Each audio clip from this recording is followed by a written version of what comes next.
Hello friends! May gusto lang akong i-share sa inyo, no?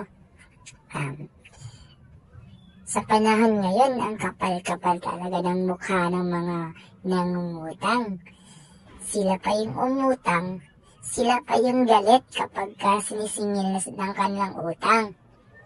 Kapag sinisingil mo na sa utang, problema nila yung pambayad. Sabi nila, bakit mo ba ako sinisingil?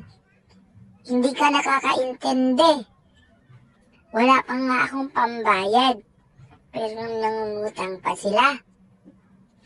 Panay ngiti, abot sa langit yung ngiti.